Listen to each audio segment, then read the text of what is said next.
Idahoans continue to express frustration with the sluggish unemployment system. Oh, I'm so upset with them. As we continue to track the situation, our newsroom is committed to helping you find solutions and to holding government accountable. It's the heart of our Rebound Idaho series. Unemployment payments are rising, but many Idahoans tell us weeks later they still haven't seen their checks. Our Madeline White spoke with one laid-off woman who's turned to temp work to make ends meet. We all lost our jobs pretty much overnight. Marla Asher from Emmett, Idaho says she never thought she'd see herself disinfecting emergency rooms at a local hospital just to make a living. It was right after a COVID patient was in there. I put myself right up there. But I did it because it was money. It was one of the temp jobs she's taken recently after being laid off at her job at the Hilton in downtown Boise. My supervisor called, Marla, sorry. It's just like, okay, well, I'm going to file for unemployment. It's all right. But no, it didn't turn out that way. She says it's now been almost 2 months since she filed for unemployment benefits and still no changes on the pending status of her claim and representatives unreachable. They do say you get back pay, but I haven't even seen a check. So what is that? Sounds like you're feeling disappointed with your government. Oh, I'm so upset with them. The Department of Labor says they are dealing with unprecedented demand, and unlike the last recession, it came without warning, so the system just wasn't built to handle it. In a 5-week period, they paid out nearly $60 million in benefits to laid-off workers. Still, Marla and many others are still waiting, and she wonders if there isn't something officials could have done. I don't think that they really sit back and think the livelihood of what this does to people.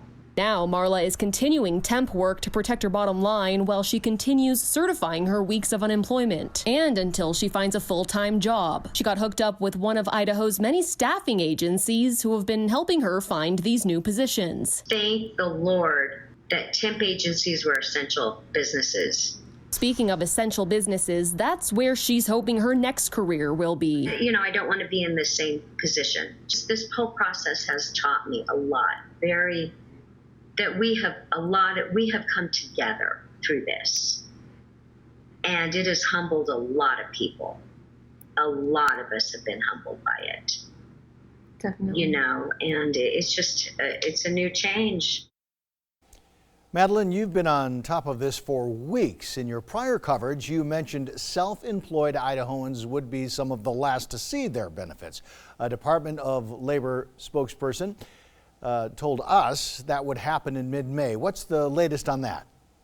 That's right, Don. That spokesperson said because self-employed only recently became eligible for unemployment from the CARES Act, the implementation of that federal funding took a while, which is why they slated mid-May as their estimate for benefits. But now we are seeing some mixed reports. One self-employed Idahoan is thrilled because she tells me her claimant portal says a direct deposit of her benefits will be released tomorrow and the next day. And another self-employed Idahoan, Carissa, a Boise hairstylist I previously introduced you to, says her claim appears to be, quote, exhausted, though she's never gotten her money. So that's something I'm definitely looking into and we'll keep you updated on.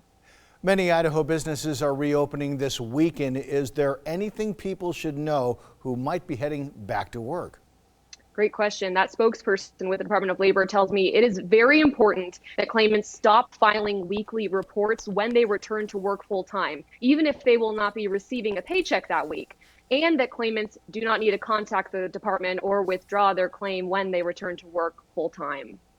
Okay, another question for you. Can job-attached claimants lose their benefits if they do not return to work when their business reopens?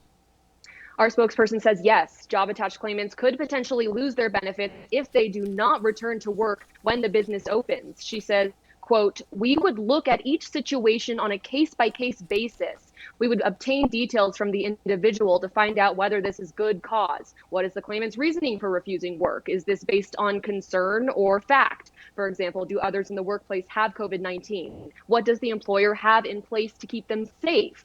These questions and more must be asked to determine if the claimant has good cause for refusing work, end quote. Well, thank you so much, Madeline. Great advice, great information. We know that you will continue to find answers for Idahoans who are struggling right now. I sure will. Thank you so much, Don.